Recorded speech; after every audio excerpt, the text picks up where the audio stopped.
Hello अस्सलाम वालेकुम, कैसे हो भाई लोग। आज के नतून ভিডিও নিয়ে আপনাদের সামনে আমার পঞ্চগড়ের এলাকায় এটা ফরেস্ট আর কি, কাটাবাড়ি ফরেস্ট ঘুরতে আইছি। খুব সুন্দর মনোরম একটা পরিবেশ, প্রাকৃতিক দৃশ্য। ও মা, সেই লেভেলের ফিলিংস, কত সুন্দর রাস্তা। এই যে ইয়ামাহাং ধরে আইছি না, দেখা যান বড় ভাই, বড় ভাই এই যে এই পিপি হাতটা ওতি রে ও এরিয়াটা ঘুরাই দেখা সেই ফরেস্টের কাছতে নদী আছে একটা খুব সুন্দর, করতোয়া নদী। করতোয়া, তোমরা দেখো করতোয়া নদী, খুব সুন্দর এটা নদী। এই নদী বর্ডার এলাকা থেকে আছে, ইন্ডিয়া থেকে, এক কথা কলকাতা থেকে। এই নদীর নাম করতোয়া। এলাকাটা হচ্ছে মানিকপীরের ভিতর। মানিকপীর থেকে কয় কিলোমিটার হবে বাবলি এই জায়গাটা?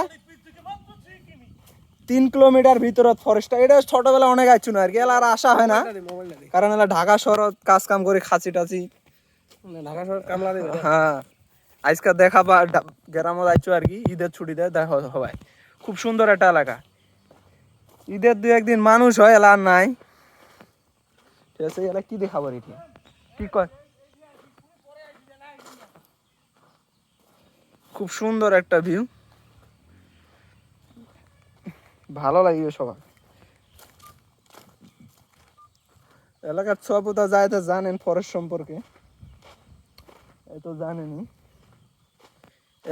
জি, ওহ কি লাগেছে, মনে হচ্ছে প্রকৃতির উপর ভাসে আছি। প্রাকৃতিক আর প্রাকৃতিক গাছপালা। এই যে আমার বড় ভাই ঘুরতে গেছে পাহাড়ের উপরে। এই বড় ভাই, জুম দিলে আসিবা না মোর যে ক্যামেরা। সাজা,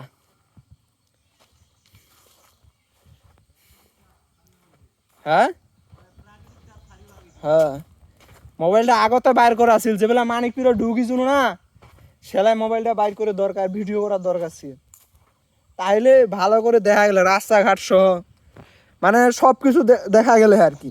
মনে করি এই যে এলাকাটা ঢুকিবেন, এই যে জায়গাটা আসিবেন, তোমরা যে কোনো মানুষ আসলে তো এটা একটা দৃশ্য নিবেন, মানে প্রাকৃতিকটা অনুভূতি থাকিবে। এটা কোন এলাকা কোন রাস্তাতে ঢুকিবেন, এটা আর কি আগে থেকে নেওয়ার দরকার ছিল।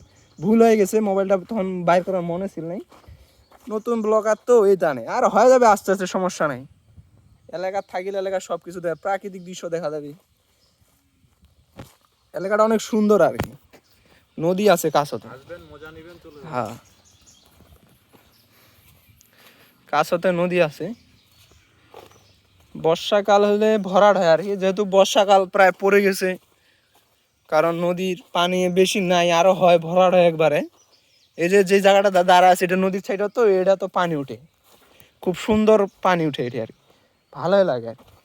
মাছ ধরছে মানে রোদ কটা বাজে, 4টা বাজে মনে হয়, 5টা বাজে, 5:30, রোদ অনেক। এই যে মানুষ মাছ ধরছে, এই যে দেখো, এই যে নৌকা। নদীর মানুষ নাই বেশি একটা, কারণ এটা একটা মাছ ধরার স্থান এলাকা না হয়, এইখানে মানুষ বেশি একটা নাই আর কি। এই জায়গাটা আছে একটা মালিকানা, আগত নার্সারি ছিল, এলা পরিত্যক্ত আর কি, কাজ আসে না, কাজও আসে না, পরিত্যক্ত একটা।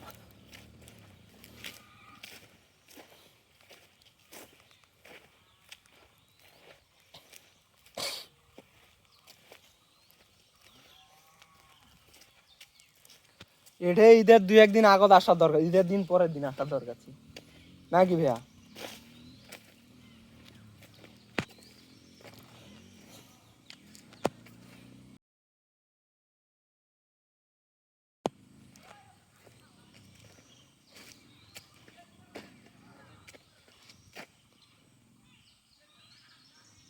পিকনিকের একটা ভালো স্থান আর কি, প্রাকৃতিক পরিবেশ খুব সুন্দর, মনোরম রিজেন। ও সেই ভালো লাগছে সেই। আসলে গ্রাম থেকে শহরত থাকিতে থাকিতে একটা কিরকম জানি হয়ে গেছে, মনে হয় বিরক্তকর জীবন। কয়েকদিন কারতানে বাড়ি আসে ভালোই লাগেছে, যাওয়া মনে হয় না শহরত আর কি, যাওয়াই মনে হয় না। এক কথায় বিরক্তকর হয়ে গেছে জীবনটা, অন্ধকার কারাগার। আরে জীবন যুদ্ধের টানে যাওয়া লাগে, কাজ কাম করে খাই, জীবন চলার টানে পারিবারিক সমস্যা দূরীকরণে তাহলে মানুষ কত কি করে, এই জন্য গ্রাম ছাড়ি। ঢাকা থেকে আমার যে পঞ্চগড় এলাকাটা আছে অনেক দূরত্ব, অনেক। পঞ্চগড় আসলে অনেক প্রাকৃতিক দৃশ্য দেখার মতো আছে, জঙ্গলের যে কোনো জায়গা দেখা যাবে, সমস্যা নাই। খুব সুন্দর। আজকে এই পর্যন্ত থাক, পরে আরেকদিন আসে এটা ভিডিও করা যাবে। গুড বাই বন্ধুরা।